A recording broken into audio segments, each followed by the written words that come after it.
This is my math homework number 12 with Tuesday. For the first one, it says, which equation has the same unknown value as square plus 23.9 equals 56.3? So what we need to do is go ahead and make numbers for these decimals. What I mean by that is round them. Let's go and round this guy into a 60. Let's go and round this guy into a 20. And then logically, the square has to be a 40, right? Because 40 plus the 20 has to give you 60. I'm going to change colors and make that 40, or actually, let's go ahead and make that 60 to a different color. So let's go and make this one a 40 again, and let's make this last one, the 60, to green. Now every time you see the square, we'll put a 40. Every time we see the 23.9, we'll put a 20. And every time we see the 56.3, we'll put a 60. And see, and find the one that really matches the first equation, because we're trying to find the one with the same unknown value. So the 23.9, let's go make this one to a 20. The square will be a 40. And then that one is going to be a 60. The second one is going to be a 20. This one's 20 minus, and then it'll be 60. And then the last one will be a 40.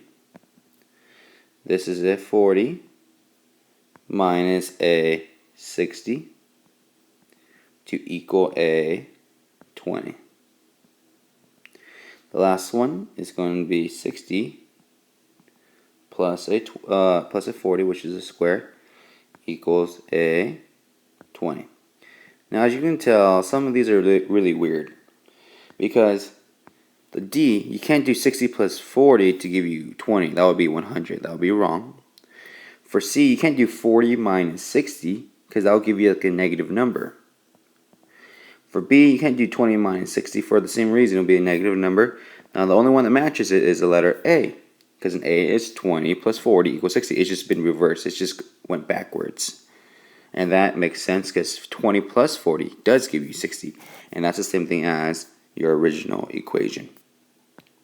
For the second one, it says, which equation shows a correct strategy and product for the expression shown?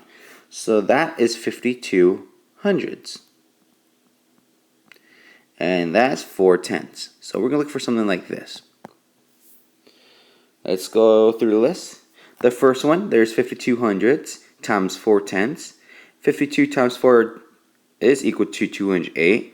And there's 1, 2, 3, 3 zeros. Yeah, looks good. A looks good. Let's check the other ones though. B, 52 hundredths. That's correct. 4/10. That's correct. 52 times 4 is 208. But look at your denominator though.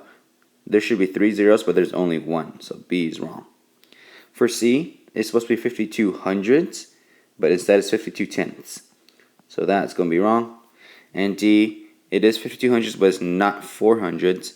If it is a hundredths, I know it would have to be 40 hundredths. So D is wrong as well. Moving ahead, let's go and figure this out. Every large square represents $1. Every tiny square represents 25 cents. Let's see how much money was used. So you have 1, 2, 3, 4, 5, 6, 7. You have $7 and 50 cents. So let's go and write the first one that way. Minus 1, 2, 3, 4. $4 and 75 cents. All you have to do is subtract to figure out how much money was used during the store. Let's go ahead and borrow, because we can't do 0 minus 5. That's a 10 minus 5, which is 5.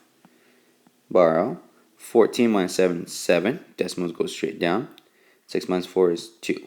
So we know that $2.75 was used during the store. True or false? Well, this is 3. That's 33 holes. So that's going to be false, because there's no way 3 here is greater than that 33. So it should have been that direction. For the last one, it says enter the number that makes the equation true. So we have to have this number. See how they're all 13? So that's okay. Now we have to add the numbers that we do know, which is 874. You don't really have to add them, because you can just read it. It's 874. And we have to subtract that from the 3,874 minus 874. Well, obviously, we know that we're missing the number 3,000. So this square equals, so let's go and write square equals 3,000. That's the number that you need to make this true. So you have to add all the numbers that you see on top. That's called your numerators. Add all your numerators up and subtract it from the original numerator and see what number you're missing.